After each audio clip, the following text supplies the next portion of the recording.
sekarang lagi ngetren di media sosial.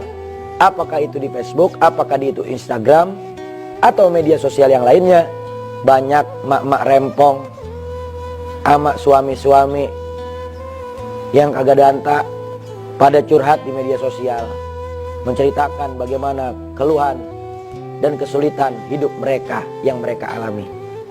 Maka ini adalah seburuk-buruknya sifat. Jangan kita ikutin.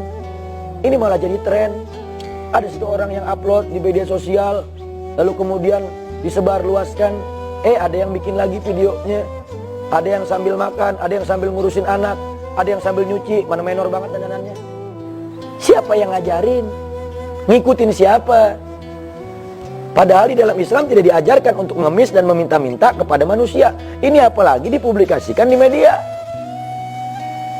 Apa yang sudah diberikan oleh Allah Subhanahu wa taala kepada kita, maka kita sabar menerimanya dengan ridho, dengan lapang dada. Jangan kita ceritakan keburukan rumah tangga kita ke hadapan umum.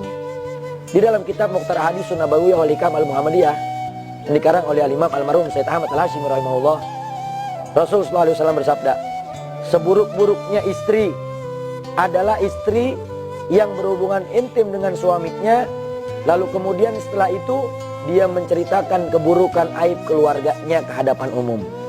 Dan seburuk-buruknya suami adalah suami yang berhubungan intim dengan istrinya, lalu setelah itu menceritakan segala keburukan di dalam rumah tangganya ke hadapan umum. Harusnya malu mengemis-ngemis di hadapan makhluk, menceritakan keburukan dan aib.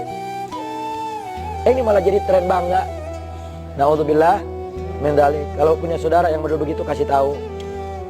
Jangan menyodorkan diri kalian kepada murkanya Allah Subhanahu wa taala. Kata Rasulullah sallallahu alaihi wasallam di dalam kitab Syarah Uqudul Lujain fi bayani huquqiz zaujain yang dikarang oleh Imam Nawawi rahimahullah, Rasul bersabda, siapa orang suami yang sabar menghadapi segala perangai dari istrinya, apapun itu, maka itu suami akan Allah berikan pahala seperti pahala yang Allah berikan kepada Nabi Allah Ayub alaihissalam.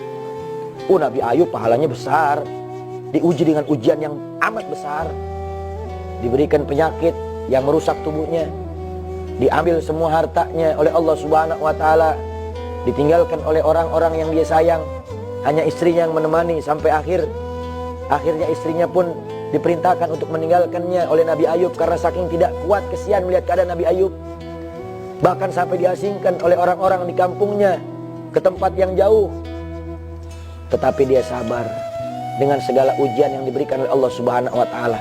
Maka siapa suami, kata Nabi Muhammad, yang sabar menghadapi segala perangai buruk dari istrinya, maka dia mendapatkan pahala seperti pahala yang Allah berikan kepada Nabi Allah Ayub alaihissalam. Subhanallah.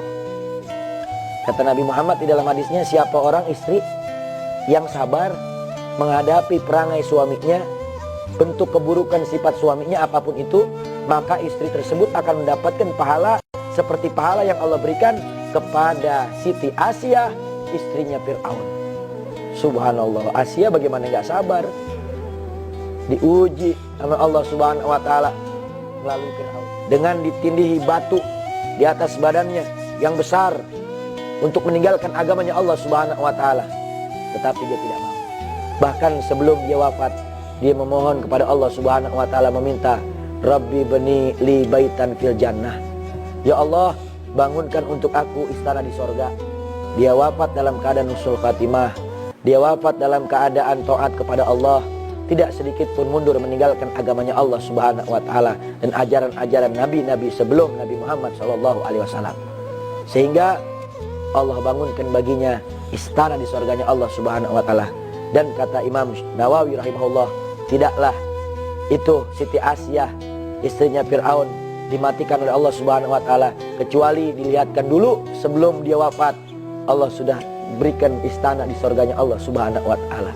Subhanallah.